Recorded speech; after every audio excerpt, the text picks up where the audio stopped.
Quer dizer então que a única coisa que você tem em comum com a Beyoncé é o fato de você ser muito bom, muito boa no que você faz e ainda assim pessoas que você sabe quais são, mesmo sendo medíocres, conseguem o que você quer para sua vida e para sua carreira? Vamos falar sobre isso? Que isso é muito mais comum do que você pensa? Vem cá. Vai!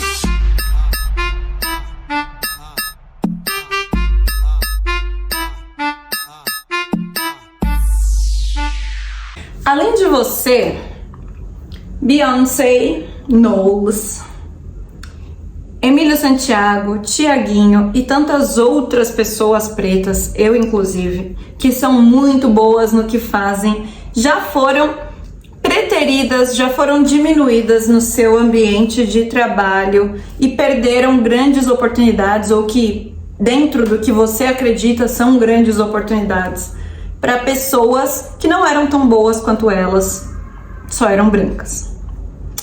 Para começar a falar sobre esse assunto, eu quero dividir com vocês que eu só percebi o que estava acontecendo na minha vida nesse sentido quando eu tinha ali, não sei quantos anos eu tinha em 2017, mas foi em 2017. 2017 foi há 6 anos, hoje eu tenho 27, eu tinha 21 anos, ou seja, é relativamente recente, né? Foi uma situação onde eu sabia que eu tava fazendo uma coisa foda na minha vida. Eu tava fazendo uma coisa foda na minha vida, eu tava colocando muita energia em fazer aquela coisa foda, em ser muito boa no que eu tinha que fazer, e eu tomei um tombo. Eu tomei um tombo porque a oportunidade chegou na minha cara. A oportunidade é como se fosse um quebra-cabeças que tava todo montadinho, faltava uma pecinha e eu era a pecinha que ia se encaixar ali e não me colocaram. Não me colocaram e eu não consegui a oportunidade que eu queria e que eu acreditava que era a melhor oportunidade para mim. Nesse dia, eu cheguei em casa, ainda morava com a minha mãe na época, e eu chorei. Eu chorei. E a minha mãe, como sempre, me criou com uma ideia de que qualquer coisa que eu quisesse fazer na minha vida, eu poderia fazer. A minha mãe, ela ficou muito sentida naquela época, mas ela tentava encontrar justificativas para o que estava acontecendo comigo, que não fossem a justificativa mais dolorosa e que estava totalmente fora do controle dela, que é o racismo, né? Não é como se minha mãe quisesse me alienar, mas eu não sou mãe, né? Mas eu imagino que seja muito difícil para os pais chegarem em um momento da vida dos filhos que vai ter que falar sobre o racismo, que vai ter que cortar a vivência daquele filho, daquela filha, para falar sobre uma dor que eles vão passar e que independe deles, eles passarem por aquilo em algum momento da vida deles. E aquele momento, é claro que em outros momentos, como eu falo em outros vídeos, né, a minha mãe falou comigo sobre raça, foi a primeira pessoa a introduzir essa pauta comigo, mas nunca tinha me acontecido de forma tão direta num momento que eu já era uma adulta e consciente.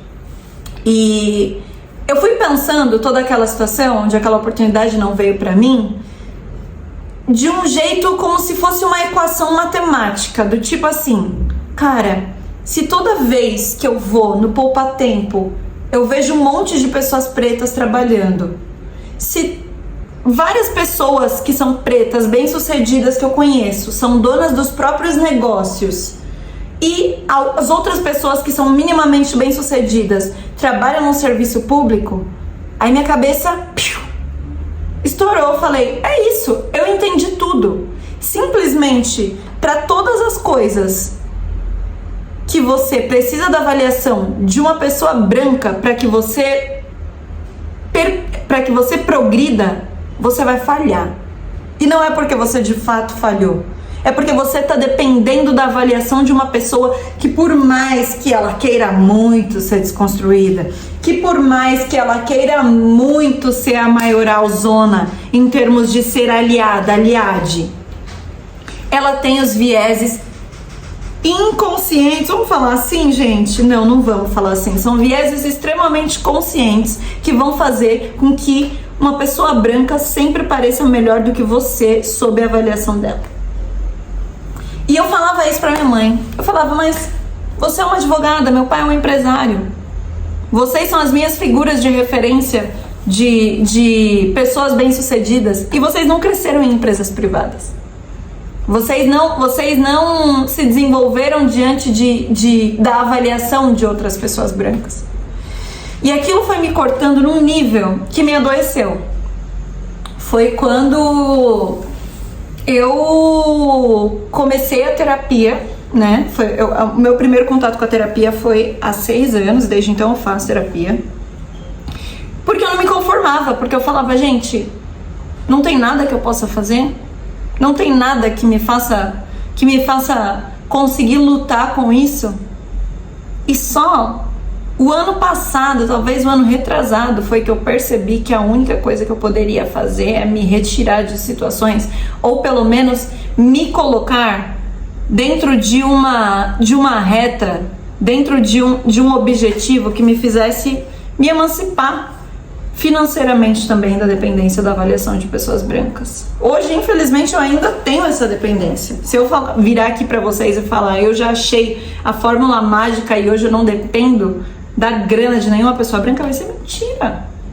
Vai ser mentira, mas ter a consciência de que o meu objetivo de vida é criar a minha independência financeira, o meu próprio negócio, ser a dona de mim mesma, já é uma coisa que faz ser menos dolorido, né? Eu tava procurando aqui, não sei se vocês estão vendo, eu tô com uma camiseta do Kobe Bryant. Kobe fez cerca de 300 milhões de dólares durante a sua vida, né, jogando basquete. E ele investiu 6 milhões, assim, são os números que eu me lembro, tá? Mas ele investiu 6 milhões de dólares para comprar uma parte das ações da Body Armor. Acho que é isso, Body Armor. E hoje a sua família hoje não, né? Naquela época a família dele recebeu 400 milhões, né, de reais. Depois de 7 anos dele fazendo esse investimento, a família dele recebeu 400 milhões de reais. Mesmo que o investimento do Kobe fosse numa empresa que é branca, ele fez um planejamento familiar de modo que simplesmente a família dele já não precisasse mais, né, depender ou passar por certos tipos de coisa. Ele teve uma visão de não só depender, né, da performance dele enquanto atleta, mas também de fazer os investimentos dele e de ter a própria empresa, que pra mim, assim como eu já falei em outros vídeos que a Rihanna também tem isso, pra mim é o que tem que acontecer, né? Então, eu quis trazer esse vídeo aqui para que a gente pare de ficar demonstrando surpresas quando um racista comete racismo. E quem é racista? Todo mundo que está inserido nessa estrutura e que está se beneficiando dela de alguma forma, né? Todo mundo que com certeza não abriria mão dos seus próprios privilégios e regalias para que houvesse reparação. Esse vídeo é para que a gente pare de implorar por certas coisas e lugares, como eu sempre falo. Para de implorar lugar na mesa deles e começa a construir a sua mesa, né? Então, eu, assim, tenho a impressão, eu chutaria que atualmente esse tipo de prêmio não abala a autoestima da Beyoncé porque ela sabe quem ela é, né? Eu não sei, eu não tô dentro da casa dela para saber, mas eu acho que a negrona é véia de guerra, né? Assim, o prêmio de melhor álbum do ano ir para um cara branco que usa o espaço dele de discurso para falar que isso não acontece para pessoas como ele, isso é inédito? Eu acho que não. Então, era esse o recadinho que eu queria dar pra vocês, tá bom? Um beijo e se inscrevam aqui no canal.